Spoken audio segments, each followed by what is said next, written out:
TVC, a TV do Correio da Manhã. Olá, boa tarde. Direto dos estúdios da TV Correio da Manhã em Petrópolis, começa o Correio Petropolitano Debate desta sexta-feira. Eu sou Hugo Petersen e começamos agora o programa desde dia 8 de agosto. E como eu avisei ontem, hoje o nosso programa vai ser um pouco diferente do habitual. Vamos focar em algumas das principais entrevistas recentes que aconteceram aqui no Correio Petropolitano Debate.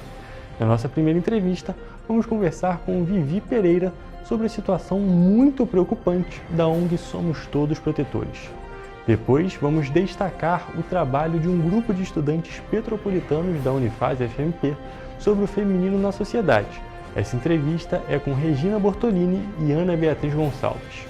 E para finalizar, na nossa entrevista inédita de hoje, você vai acompanhar uma entrevista com Catarina Maú sobre o Coral dos Anjos.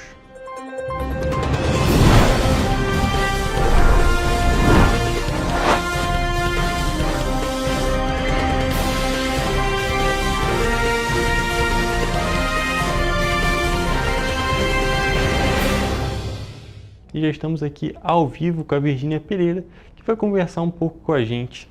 Tudo bem, Virgínia? Tudo bem, Hugo. Te agradeço a oportunidade de estar aqui para a gente conversar sobre a proteção animal e principalmente sobre a nossa ONG, o Somos Todos Protetores. É um assunto muito importante que nós vamos conversar hoje. E antes de qualquer coisa, eu vou pedir para você se apresentar para o nosso público. Muito obrigada. Eu sou Virgínia, as pessoas me chamam de Vivi Pereira ou Vivi. Eu sou a vice-presidente da ONG Somos Todos Protetores. A ONG possui em torno de 6 pessoas e que são voluntárias, né? O nosso trabalho é todo em cima de voluntários e nós temos um abrigo. É uma ONG realmente com parte física. Nós nos localizamos no São Sebastião, numa APA, uma área de preservação ambiental. Então, a nossa proteção é muito mais ampla do que apenas gatos e cães. Nós temos também os animais que vivem nessa APA, como tucanos, gambás, ouriços, lagartinhas, lagartos, todos os animais que vivem naquela área de corredor ambiental que é tão importante para o meio ambiente. Entendi. E para a gente poder explicar bem para o nosso público, você já falou que trabalha com... É um trabalho realmente voluntário que vocês fazem e tem essa questão muito física. Vocês têm um espaço de vocês que realmente é o local onde esses animais são assistidos. Você pode falar mais um pouco para a gente sobre o trabalho dessa ONG? Posso. Nós começamos como um grupo de protetores que resgatavam e cuidavam de animais nas próprias casas. E nós sempre fomos amigos. E resolvemos que em 2017, eu já tinha o abrigo, que a gente conseguiria constituir uma ONG, formalizar com CNPJ, tudo direitinho. Então, em 2019, essa ONG se formalizou. Ela tem um dos braços a parte educacional. Então, o nosso projeto não é só resgatar, abrigar, cuidar e colocar para adoção. É também conscientizar a população de cuidados com os animais, que eles são sencientes, ou melhor, têm sentimentos como seres humanos. E a responsabilidade desses humanos, que a gente chama de tutores, sobre esses animais. Então, nós passamos a procurar escolas, inclusive nós somos parceiro da Dog Heaven, Guilherme e da Márcia, que são pessoas maravilhosas, e fazemos parte de projetos para conscientização. Só que, depois da Covid, tá? Que a gente teve um baque, né? um boom de adoções, logo depois que as pessoas voltaram ao presencial, começaram os abandonos dos animais. E, infelizmente, Petrópolis passou por 2 desastres climáticos sérios. Um deles foi na área de onde a gente se localiza, São Sebastião. Felizmente, a nossa ONG não foi atingida, mas começou a escassear uma coisa chamada doações. E nós vivemos doações, porque nós temos aluguel para pagar, ração para pagar, 2 pessoas que trabalham lá porque tem que manter um ambiente limpo para esses animais, e nós temos o Conselho Regional de Medicina Veterinária, que nós temos toda a fiscalização desse conselho. Nós temos uma RT, uma responsável técnica, que é uma veterinária, que visita os animais para mantê-los com saúde. Nós temos vitaminas, nós temos vacinas, vermífugos, toda uma manutenção de 60 cães e 20 gatos. Então, infelizmente, nós estamos passando por uma situação muito, mas muito difícil mesmo. É uma política pública que, infelizmente, a prefeitura não olha. Então, nós estamos passando por uma escassez de doações, de madrinhas, e isso a gente está sentindo na carne já há alguns meses, e agora nós chegamos ao máximo. E já estamos pensando, infelizmente, em fechar o abrigo. Vocês fazem um trabalho tão importante que atinge tantos animais, como você acabou de destacar, cerca de 80 animais, contando só cães e gatos, além dos animais que vocês também assistem da APA. Então, é algo que atinge muito uma comunidade animal muito grande. É um trabalho muito necessário, como você falou, depois da época da Covid, teve o aumento da questão dos abandonos, que já é um problema muito grande na nossa sociedade, a gente está sempre destacando isso. É um problema criminoso, inclusive. A questão do abandono animal é criminosa. Então, são diversas questões e que, se vocês, por acaso, não vai acontecer, mas só falando hipoteticamente, se tivessem que fechar as portas, é algo que ia ser mais intensificado ainda, ia ser um problema ainda maior. Sim, até porque o que nós fizemos? Antes da gente pensar nisso, muitos de nós levaram animais, principalmente os animais mais velhos e doentes, para as próprias casas. Então, eu tenho hoje comigo 9 cães, 14 gatos. A Isabel também tem um número assim, que eu nem posso dizer, tá? A Patrícia também, a Patrícia Quintas, a Aline também. Só que, infelizmente, nós chegamos a um ponto que a gente não tem mais. Você também não tem como levar. E aqui nós esbarramos em outro problema. Os proprietários das casas não alugam para quem tem um número determinado de animais. Eu moro numa casa alugada. Felizmente, o meu proprietário, ele tem sensibilidade e tem apego ao animal. Então, liberou. Mas quantos outros também, outras pessoas que você colocou agora, abandonam e é criminoso, porque não tem como morar com seu animal? Infelizmente, a gente tem que ter um olhar bem mais amplo para esses animais em situação de rua, porque eles não nasceram na rua. Eles foram colocados na rua por alguma situação e que o poder público finge que não vê, como o ser humano em situação de rua. Então, o nosso grito de socorro não é só nosso, é de todas as ONGs, de todos os protetores que hoje vivenciam esse desespero de manter seus animais em segurança. Isso é um público uma questão que realmente precisa de mais atenção. Sim. É algo presente na nossa sociedade com quantidade incontável de tempo e algo que deveria ter realmente mais atenção, tanto do poder público, das pessoas também. As pessoas têm que ser mais conscientes no momento da adoção. A gente conversou nesse mês até com uma outra veterinária que falou sobre essa questão, que você tem que entender que quando você adota um animal, adota um gatinho, adota um cachorro, é ótimo para você, mas você tem que pensar que você está adotando uma responsabilidade por ali uns 15 anos, mais ou menos, e você tem que ter essa consciência no momento da adoção. É ótimo, eu tenho três gatinhos, eu adoro meus gatos, mas é uma responsabilidade, as pessoas têm que ter noção do que elas estão fazendo naquele momento. Claro, existem casos que ocorrem intercorrências na vida da pessoa, então não é todo caso que a pessoa vai ser só um descaso com os animais. Mas as pessoas têm que se conscientizar com um ponto do trabalho de vocês, é justamente muito importante por conta desse ponto. Sim, você falou tudo, principalmente sobre a adoção responsável. Essa adoção você não está comprando uma bolsa, você está tendo um ser senciente, um ser que sente, que tem saudade, que tem fome, que tem dor.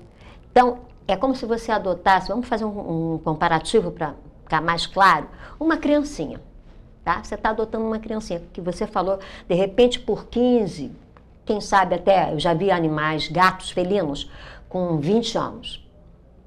Então, não é só você dar comida e água.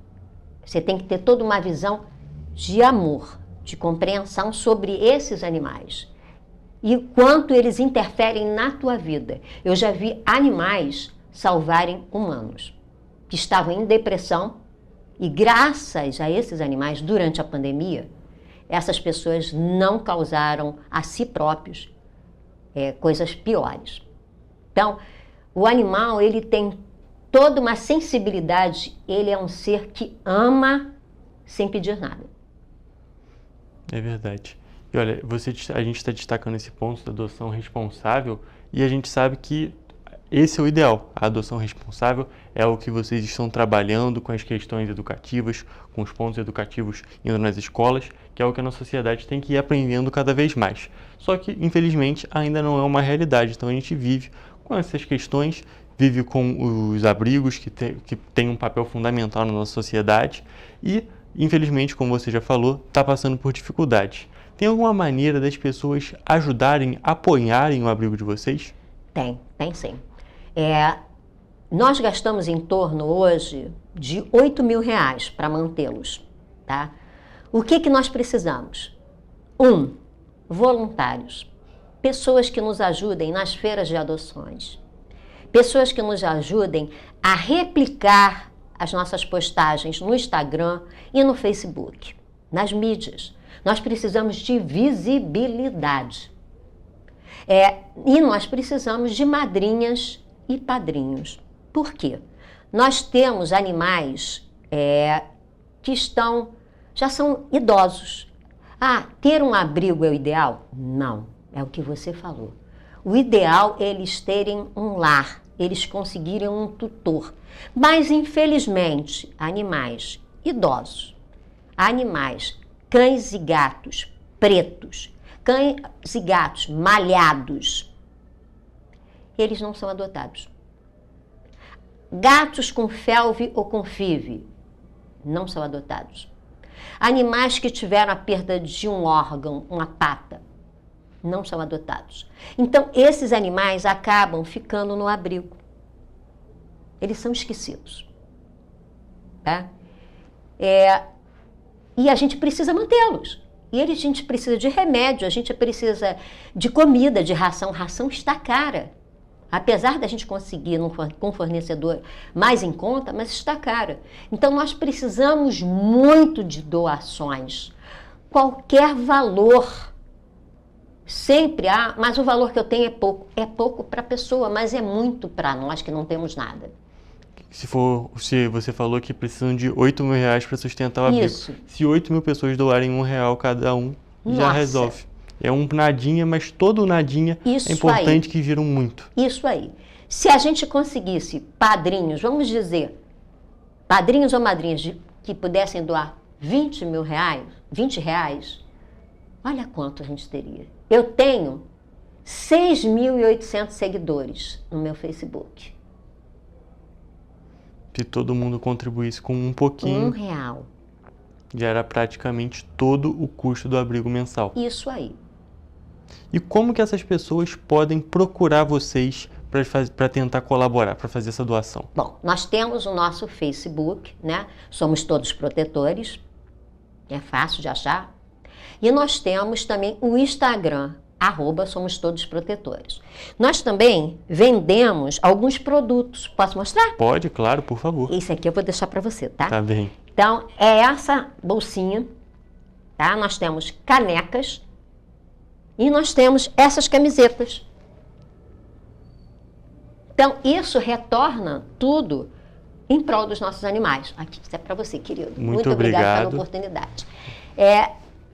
Eu espero que o nosso grito, o grito da nossa ONG, não seja só da nossa ONG.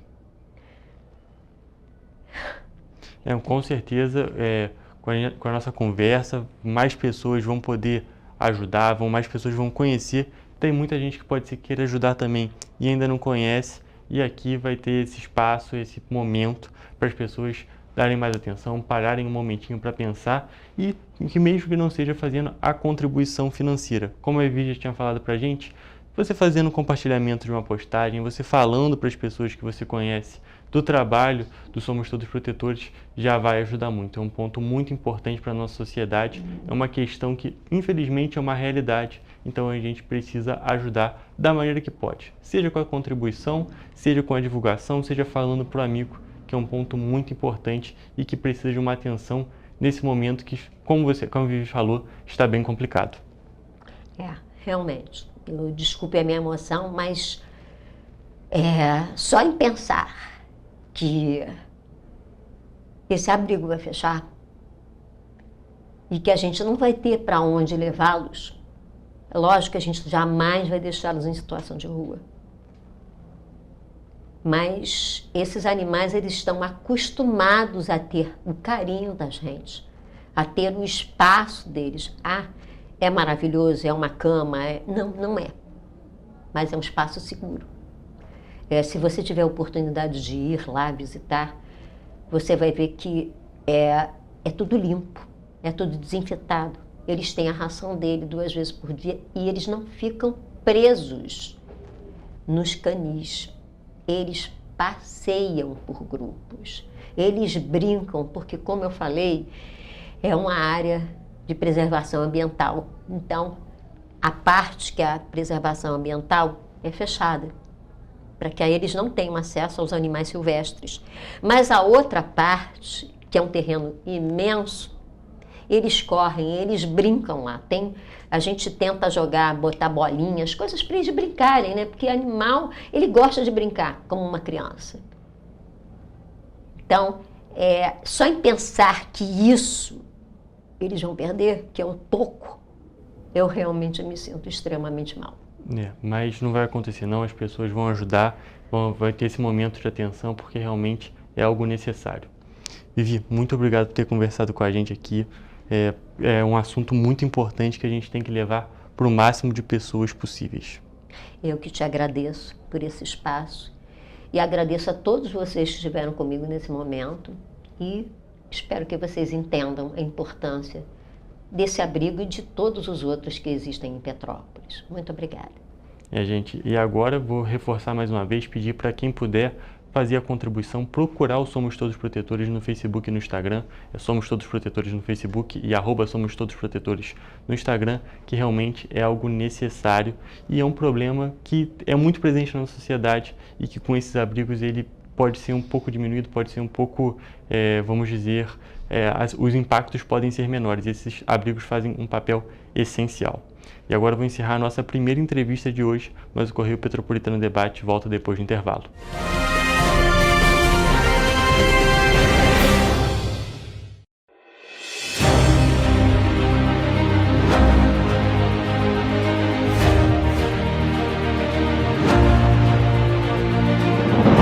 Não é jornalismo de direita, é jornalismo direito.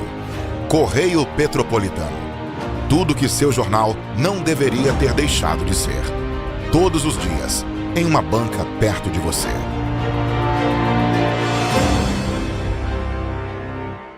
Esse aí sou eu, há 18 meses estudando inglês. Cada passo no aprendizado foi uma porta que se abriu para o meu futuro. Sabe o conhecimento que você desenvolve hoje? Ele é a chave para novas oportunidades incríveis do amanhã. É o equilíbrio perfeito entre aprender e aproveitar cada momento dessa jornada empolgante. E agora, aqui estou eu, na minha tão sonhada vaga em uma multinacional. O inglês abre portas.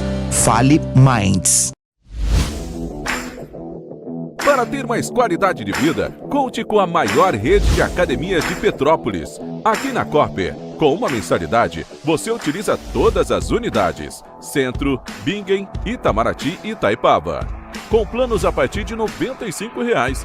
A academia oferece ambientes modernos para você cuidar da sua saúde com segurança.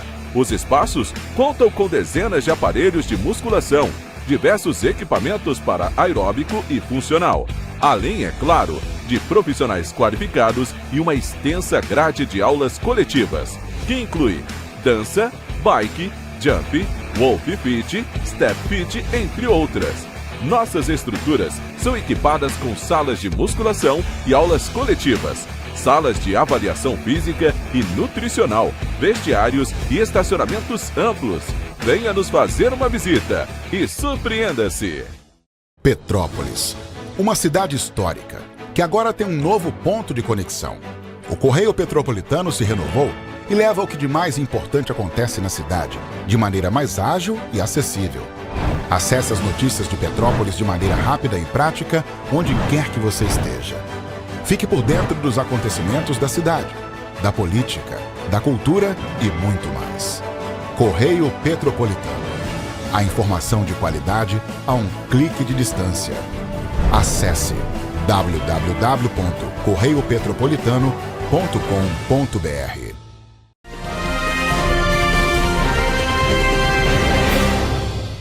O Correio Petropolitano Debate está de volta e já estamos aqui ao vivo com a Ana Beatriz e com a Regina, que vão conversar um pouco com a gente sobre a participação da Unifase, de um projeto da Unifase, em um congresso internacional que aconteceu lá na França. Boa tarde, gente, tudo bem? Boa tarde. Então, para a gente poder começar, vou pedir para vocês se apresentarem para o nosso público. Meu nome é Regina Bortolini, eu sou professora de antropologia na Unifase e trabalho com vários projetos em diferentes cursos. Um dos projetos que a gente desenvolve, que eu venho desenvolvendo, são estudos no âmbito do Laboratório de Estudos em Representações Sociais e Saúde. Um campo de estudos voltado para a compreensão do imaginário, das nossas crenças, valores, e de como certas representações que a gente constrói sobre as coisas orientam nossas ações, dizem um pouco sobre quem somos, contribuem para a formação da nossa personalidade, da nossa identidade. Nesse grupo de estudos, de pesquisa, a gente tem dado ênfase a estudos sobre a relação entre as representações sociais e a construção da nossa identidade de gênero, do masculino, feminino e de outras diferentes formas de expressão e identidade de gênero. Perfeito. Eu sou Ana Beatriz Gonçalves de Mello, sou psicóloga e ex-aluna da Unifase. Participei com a Regina do grupo de estudo em 2 momentos diferentes, um sobre gênero e outro sobre raça. Trabalho como psicóloga social no SUAS e também psicóloga clínica, né? Perfeito. Hoje a gente veio, é claro, conversar sobre como foi essa participação, mas é muito importante para a gente, antes de saber como é que foi a participação, o que levou vocês até lá, levou a Regina mais especificamente até lá, é a gente entender como é que foi esse estudo, como é que foi esse projeto. Pode explicar para a gente? Então, durante a pandemia, o coletivo feminista da faculdade me procurou para a gente fazer estudos teóricos sobre a questão do feminino. E aí a gente começou lendo uma obra clássica da Simone de Beauvoir, que é uma autora de referência para pensar o feminino, que é O Segundo Sexo. E aí a gente estudou durante um tempo o Segundo Sexo e depois a gente avançou nos estudos para uma outra obra que se chama Tristes, Loucas e Más, da Lisa Pignelli. Nessa segunda obra, as estudantes puderam fazer registros das reflexões que elas faziam sobre os debates que a gente tinha, porque a gente lia um capítulo e debatia no encontro seguinte, né? Lia outro capítulo e debatia. E aí as reflexões produzidas pelo debate passaram a ser realizadas a partir de qualquer linguagem, artística inclusive. E aí os trabalhos delas foram trabalhos que foram ficando cada vez mais bonitos, livres. Apareceram trabalhos incríveis, assim, em diferentes linguagens mesmo, desenho, colagem, pintura, até escultura teve também. E o grupo foi se unindo, porque muitas vezes o que a gente estava debatendo não era apenas uma questão. O livro da Lisa Pignelli discute o avanço, a história da psiquiatria e como a mulher foi o principal objeto de estudo da psiquiatria. Então ele vai discutir vários problemas de saúde mental que na verdade nos afetam até hoje, afetam as mulheres até hoje. Mas ele vai discutir esses problemas à luz do contexto social e cultural da época também, como muitos desses ditos problemas de saúde mental tinham mais a ver com formas de discriminação, exclusão, opressão da mulher, violências contra a mulher, né, que as levavam a ter comportamentos que não eram condizentes com o padrão do comportamento feminino da época, né? Não eram, né? Então eram tidas como loucas, como esquizofrênicas, como melancólicas, né, como histéricas. E aí a gente foi vendo como ainda hoje muito dessas questões afetam as mulheres no presente e de alguma maneira também estão relacionados aí com a forma como a sociedade encara a saúde mental da mulher. E aí o projeto foi se desenvolvendo e o grupo foi criando uma vinculação muito forte, muito intensa. Então a gente tinha relatos muito intensos, o grupo foi crescendo, né? A gente tinha um grupo majoritário de mulheres, o que chamou a atenção pra gente é que os poucos homens que entraram nesse grupo para debate foram saindo ao longo do tempo. E quando esse projeto foi chegando ao fim, simplesmente não se conseguia ter uma desistência desse projeto, e aí ele se transforma numa exposição artística para que todos aqueles incômodos pudessem também chegar a outras pessoas. E aí a gente desenvolve com tudo que foi criado ao longo desse trabalho, a gente cria uma exposição e aí chama as pessoas para ir e a recepção é incrível, a gente não esperava. Fizemos várias visitas guiadas com públicos dos mais diversos tipos, escolas, né, empresas também levaram as pessoas lá para conhecer. Núcleos de assistência psicossocial, exatamente. Coletivos e pessoas em geral também foram para a exposição. E aí esses incômodos foram se somando, os acolhimentos também foram se somando, porque para além da teoria a gente levava o que as pessoas que trabalharam nesse projeto sentiram. Então a gente tinha imersão de tudo quanto era tipo. E a gente foi vendo o quanto esse assunto ainda tem coisa para ser debatida e o quanto que essas diversas linguagens possibilitam falar desses sofrimentos. Então a gente teve trocas muito ricas, a gente teve público infantil que conseguiu compreender a teoria, que é uma teoria densa, o livro é grande, traz muitas histórias, mas a gente viu o quanto é importante ter esses espaços de troca para que esses incômodos possam ser debatidos e sentidos também, né? Porque a saúde mental ela não é só sobre falar, é sobre sentir. E ter espaço para sentir isso livremente. A exposição tinha 3 momentos, né? Sim. Um primeiro momento foi no Centro Cultural da Unifase. O primeiro momento a gente trazia as inquietações mais intelectuais e acerca de conceitos que a gente estudou e de teorias que explicam um pouco a dominação masculina, o sofrimento da mulher, o sofrimento psíquico, mental, né? As dores que a mulher vive, nas suas diferentes expressões também do feminino, né? Porque é diferente ser uma mulher branca ou uma mulher negra, uma mulher com mais recursos econômicos ou mais pobre, mas as condições de vulnerabilidade da mulher vão ser diferentes. Então, tudo isso implica também, implicou, né, a nossa reflexão. A segunda sala, o segundo momento da exposição, tinha a ver com esses afetamentos emocionais, né, afetivos mesmo. Porque quando a gente, no livro da Lisa Pignelli, se deparava com casos, porque no livro ela traz vários casos de mulheres, a gente se identificava muitas vezes, né? Se não com a nossa própria história de vida, com a história de vida de nossas mães, avós, de uma tia, de uma colega, enfim. A gente, muitas vezes também, sentia ausência de algumas expressões do feminino na obra, né? Então, a obra é datada e é produzida a partir de um determinado olhar da psiquiatria. Não tinha ali a presença mais expressiva das mulheres negras, das mulheres trans, das mulheres lésbicas. Então, a gente também sentiu essa ausência. Então, o segundo momento da exposição era um pouco esse lugar dos nossos afetamentos emocionais, do entrelaçamento dessas histórias, né? Então, e dessas outras mulheres, muitas vezes ausentes na obra, mas presentes na nossa vida e nessas vivências. E o terceiro momento da exposição era uma sala de acolhimento, propriamente, porque uma coisa que marcou muito a nossa experiência nesse projeto foi o nosso diálogo, né, como a Ana Beatriz falou. E aí a terceira sala era também uma sala que a gente pudesse oferecer esse espaço de diálogo e acolhimento, já que a gente entendia que ao longo da exposição muitos pensamentos, muitas ideias, muitas questões, muitas emoções podiam ser tocadas, né?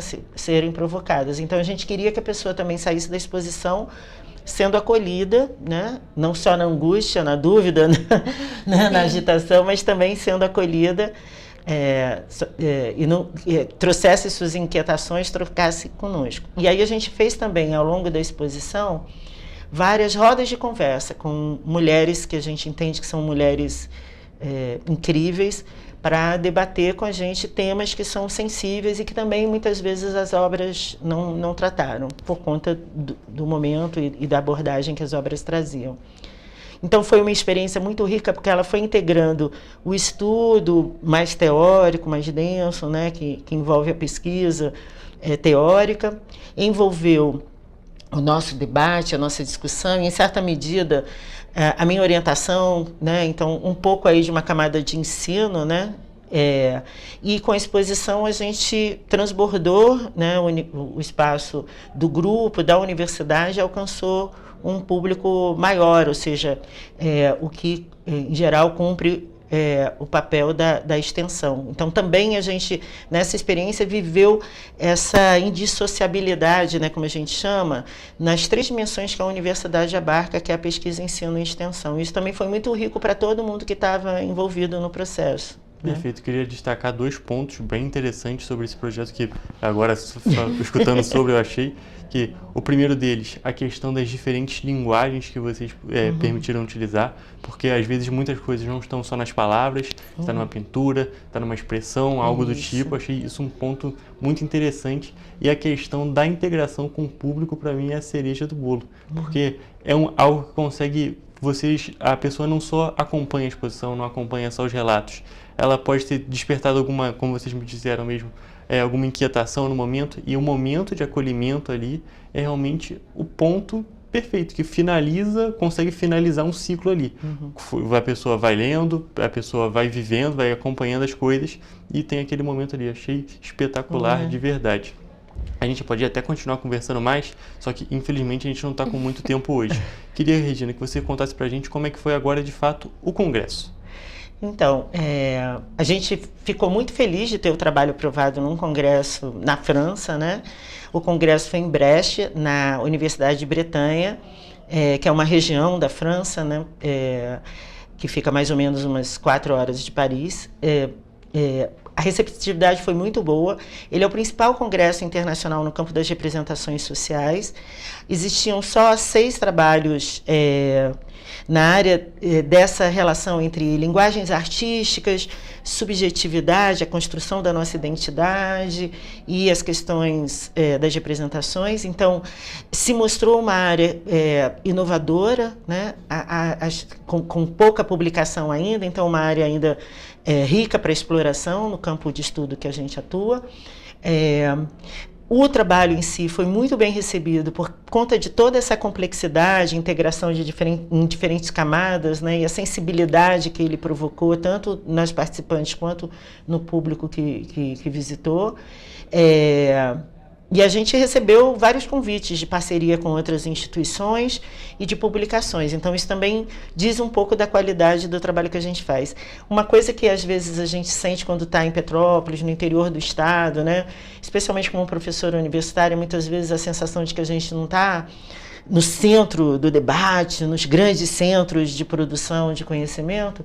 Nessa hora, eu tive certeza que a gente tem muita qualidade de ensino aqui, muita qualidade de produção e pesquisa aqui, porque a gente estava lá em pé de igualdade com os pesquisadores europeus, na verdade um pouco à frente, no sentido de que a gente estava inovando em termos de metodologia e do tipo de trabalho que a gente vem realizando, do aprofundamento teórico da discussão que a gente estava fazendo.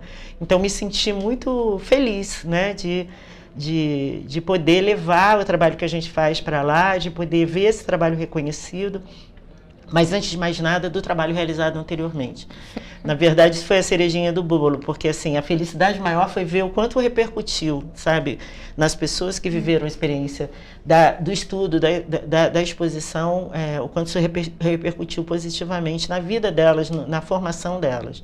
A Ana mesmo tem esse relato, assim, do quanto isso... Eu trabalho com um grupo de mulheres, né, no SUAS, atendo mulheres também, e o quanto é importante a gente ter essa dimensão que você destacou, né, da multiplicidade de formas de comunicação. Às vezes a psicologia, a psiquiatria parece que é uma coisa só, e aí tem que se expressar de um único jeito, e não. Essa multiplicidade, a forma de acolhimento é isso, a gente nunca pode cutucar uma ferida sem saber que a gente vai dar conta de estar ali para ajudar a pessoa a lidar com ela. Então esse projeto, ele mostrou o quanto é importante e o quanto o coletivo tem essa força, porque embora os incômodos fossem individuais, foi no coletivo que a gente tratou a maioria deles. Então foi fundamental estar ali e despertar isso, levar isso para outros lugares e ver o quanto ainda tem coisa para fazer com esse projeto, que ainda continua aí se desdobrando para tantas outras possibilidades. Perfeito, gente. A gente podia continuar conversando sobre este assunto, que realmente é muito interessante, um projeto muito importante, projeto, como você disse, muito inovador, uma metodologia bem diferente, não é só pesquisa por pesquisa, mas com todas as fases, mas infelizmente o nosso tempo já acabou. Regina, Ana, Beatriz, agradeço muito por vocês terem vindo aqui, para a gente ter conversado, porque é realmente um projeto muito interessante e fico feliz que tenha sido um sucesso. Nós é que agradecemos. O convite.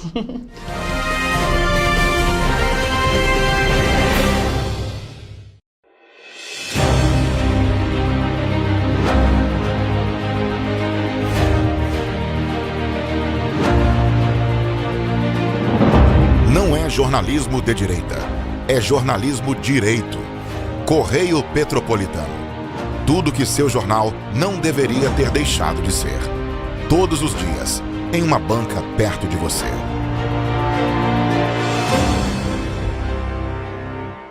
Esse aí sou eu, há 18 meses estudando inglês. Cada passo no aprendizado foi uma porta que se abriu para o meu futuro. Sabe o conhecimento que você desenvolve hoje? Ele é a chave para novas oportunidades incríveis do amanhã. É o equilíbrio perfeito entre aprender e aproveitar cada momento dessa jornada empolgante. E agora, aqui estou eu, na minha tão sonhada vaga em uma multinacional. O inglês abre portas. Fale Minds. Para ter mais qualidade de vida, conte com a maior rede de academias de Petrópolis. Aqui na Corper, com uma mensalidade, você utiliza todas as unidades: Centro, Bingen, Itamaraty e Itaipava. Com planos a partir de R$ 95,00. A academia oferece ambientes modernos para você cuidar da sua saúde com segurança. Os espaços contam com dezenas de aparelhos de musculação, diversos equipamentos para aeróbico e funcional. Além, é claro, de profissionais qualificados e uma extensa grade de aulas coletivas, que inclui dança, bike, jump, wolf fit, step fit, entre outras.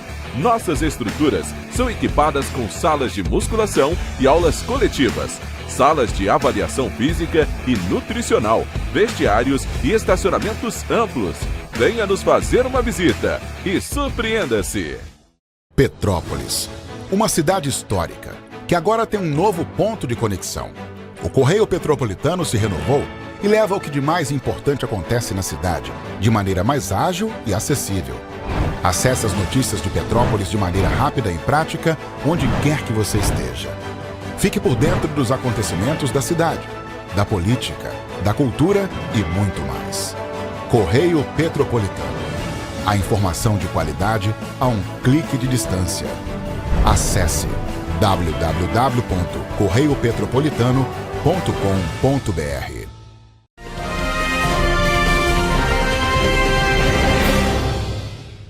O Correio Petropolitano Debate está de volta e já estamos aqui ao vivo com a Catarina Maú, que vai conversar um pouco sobre um coral aqui de Petrópolis.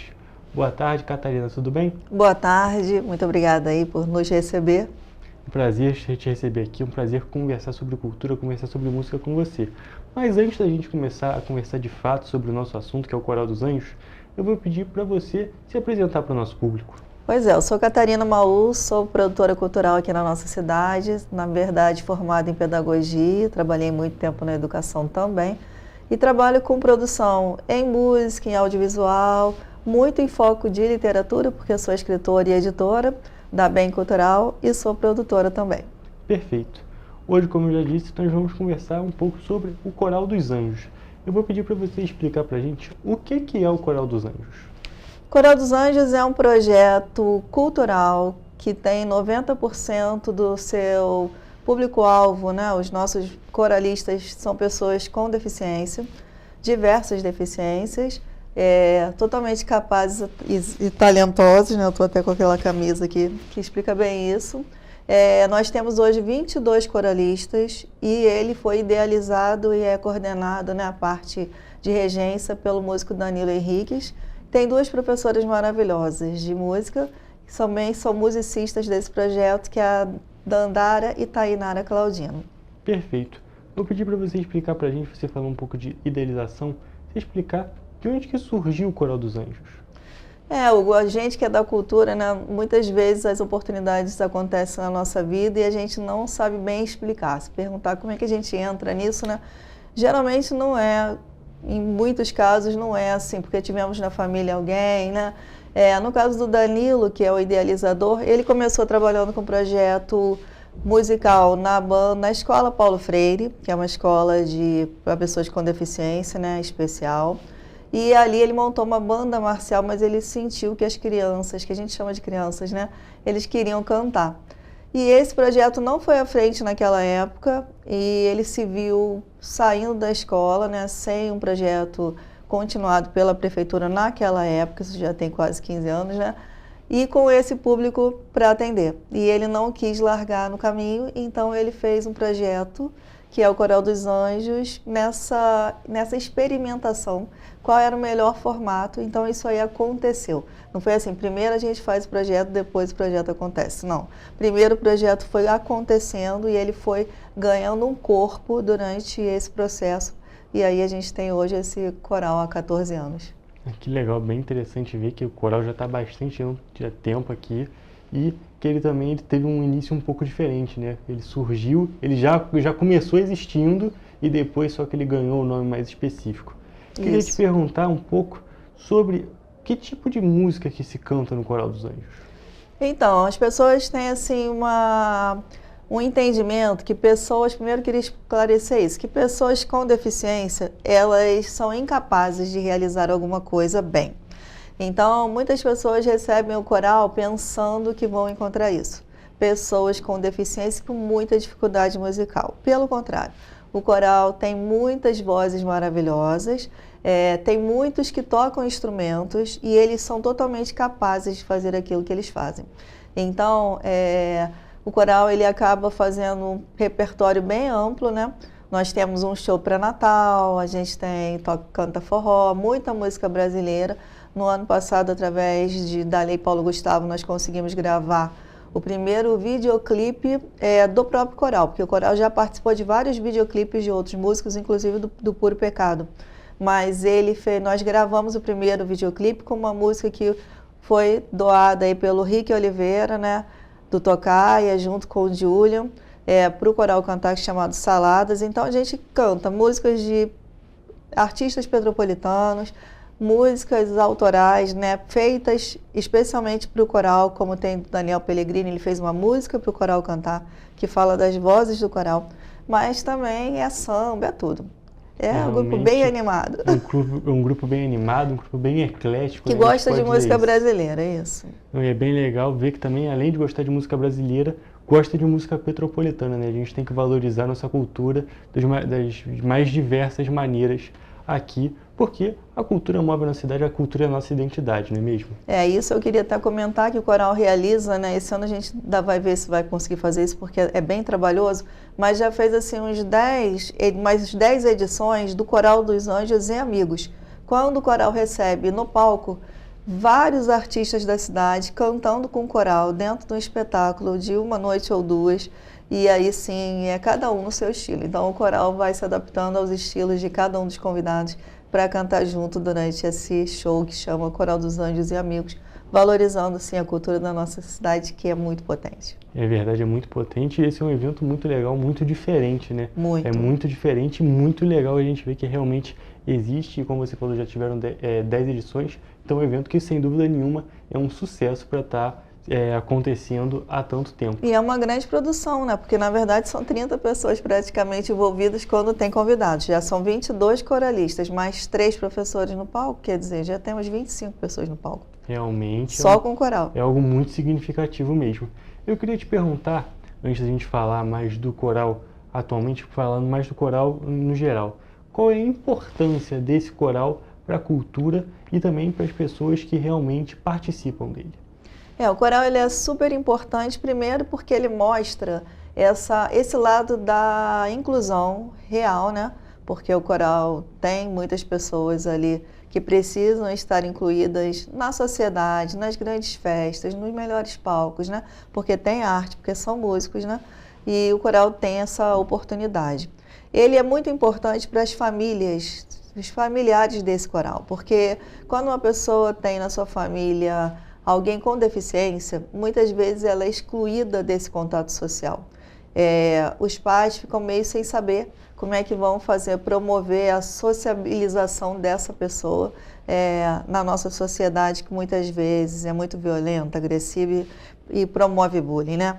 Mas os pais, quando veem seus filhos ali, né, ou seus parentes, às vezes netos, às vezes sobrinhos, às vezes alguém que acolhe, dentro de um palco, junto com outras pessoas, que todo mundo se apoia, todo mundo vibra junto, todo mundo aplaude cada conquista, essas famílias se sentem muito na sua própria família. Então o coral ele se torna uma família para os familiares do Coral dos Anjos, que pessoas que se divertem juntos, que se apresentam juntos, né? Que ensaiam juntos, que às vezes desabafam suas dificuldades, que lutam juntos pelos direitos. Ele não é um projeto social, mas ele faz esse papel social e muito esse papel também das terapias, né, em conjunto. Porque as famílias, na verdade, juntas, têm uma voz, né? E é isso que é importante. Realmente se torna um ambiente seguro para todo aquele público, são realmente diversas pessoas que muitas vezes passam por situações parecidas e estão naquele momento ali com várias pessoas que têm ideias parecidas, coisas, vivências parecidas e que realmente tem aquele momento ali de apoio, momento de acolhimento, que podem ser duas pessoas, não um profissional acolhendo, mas sim só, como você mesmo disse, só ter famílias, escuta, né? exatamente, a escuta, as famílias juntas, então realmente é um ponto muito importante. Mas agora a gente parando de falar mais especificamente da história do coral, indo para agora a gente falar um pouco sobre a agenda do coral também, porque o coral tem algumas apresentações marcadas, não é mesmo? Isso, esse ano nós começamos assim muito bem, porque estamos até um pouco atrasados com essa nossa agenda, porque tivemos a entrada de 3, 4, 5 e 6 novos integrantes e nós tivemos que preparar essas vozes para participarem também desse projeto conosco, né? O projeto Brincadeira pra Valer é o nome do nosso espetáculo novo. Então nós vamos estrear agora, nesse mês de agosto, Brincadeira pra Valer, que é a primeira vez que o coral está fazendo um repertório totalmente com músicas infantis. Então o coral nunca fez isso, mas a gente quis fazer uma coisa diferente, cantar músicas de criança, músicas divertidas, com uma pegada mais de interpretação no palco, mais teatralizada. E nós passamos pela lei Aldir Blanc, né, a política nacional da Aldir Blanc aqui na cidade de Petrópolis, fomos selecionados para realizar esse evento, nesse projeto, e vamos ter 3 apresentações. Então a gente está assim, são totalmente músicas novas, né, mas eu acho que vai ser bem legal e a gente vai fazer esse show depois outras vezes durante esse ano. E quando é que vão acontecer as apresentações? Então, nós fizemos um projeto, porque quando a gente participa de um edital, nós temos que estabelecer nossas metas, né?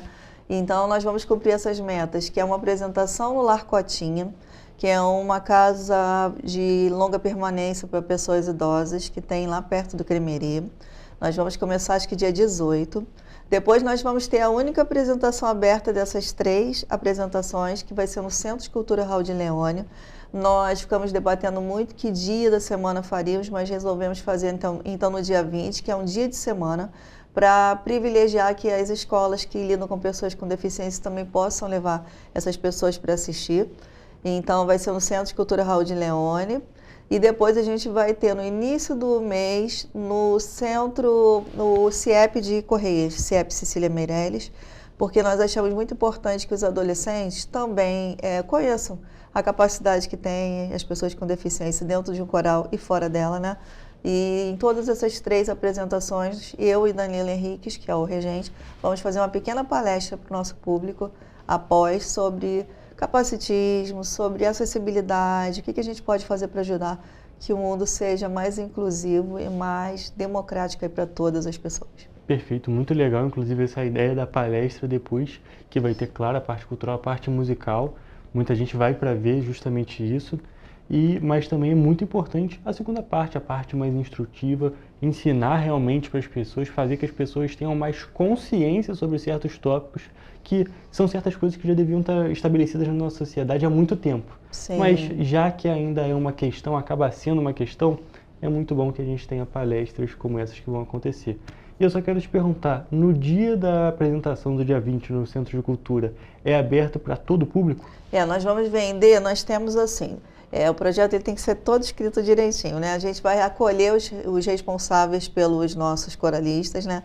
Só aí a gente tem 50 pessoas envolvidas, 2 ingressos para cada um, 30 ingressos nós vamos fazer de doação e nós vamos vender 60 ingressos só. Nós só temos 60 ingressos à venda, ao valor inteiro de R$30 e meia 15, para que a gente possa sanar algumas despesas que vão acontecer, né, dos imprevistos, que a gente não conseguiu prever dentro do edital. Mas nós vamos conversando sobre isso, né, e tal. E esse é só o início desse Brincadeira para Valer, e tenho certeza que a gente vai brincar com ela durante esse ano em outras apresentações. Com certeza vão ser os 60 afortunados que vão conseguir realmente participar desse primeiro momento. Não, são 140, na verdade, mas os né? 60 externos, que eu estou querendo dizer. Podem adquirir, mas os outros Exatamente. vão ser dirigidos. E nós vamos ter nesse projeto também a participação especial nas 3 apresentações do músico Daniel Pellegrini, que é um grande incentivador do nosso coral. Então ele está em todas as apresentações, desde todos o Coral dos Anjos e Amigos, e também do palhaço Daniel Pinho, com o palhaço Chico Aulindo animando a plateia, já que é brincadeira para valer, né? Perfeito. E eu só queria te perguntar uma última coisa para a gente poder finalizar. Realmente o trabalho do Coral dos Anjos é muito interessante. O Brincadeira para Valer é realmente uma exposição, uma apresentação muito Sim. legal. E eu queria saber como que as pessoas podem saber mais sobre o Coral dos Anjos. O Coral dos Anjos tem um Instagram bem feitinho lá pelo Danilo, Coral dos Anjos Oficial. E aí, entrando lá, vão conhecer várias coisas que o coral realiza. Inclusive, nós fizemos falando da acessibilidade, né? Porque a gente estava falando da importância que é a parte também de formação, né? De você esclarecer alguns tópicos. Durante muitas semanas, esse ano, foram gravadas pequenas dicas, que eles chamamos assim de dicas terapêuticas, né? Mas terapia que não é terapia, por profissionais diversos das áreas que influenciam a vida, direito, saúde, psicologia, educação física para pessoas com deficiência, estão gravados também nesse nosso Instagram. Então, o Coral dos Anjos Oficial, jogando lá, vai conhecer a nossa agenda, a nossa história, a história dos nossos membros. É muita novidade. Perfeito, é muita novidade, muita coisa diferente também, que muita gente às vezes não conhece. E é realmente uma oportunidade. Assim como quem puder acompanhar o Brincadeira para Valer vai ser uma oportunidade, também acompanhar o Instagram vai ser realmente uma oportunidade, uma coisa bem legal, uma página bem legal também. Então, Catarina, a gente podia continuar conversando, mas infelizmente o nosso tempo já acabou. Quero te agradecer muito por ter comparecido aqui no nosso programa. Foi um prazer a gente conversar sobre esse coral. Eu que agradeço a oportunidade. É sempre bom falar de acessibilidade e inclusão, é super necessário. Perfeito. Muito obrigado mais uma vez. Obrigada a você. Gente, agora eu vou encerrar a nossa entrevista de hoje e também a edição do Correio Petropolitano Debate. Até a próxima.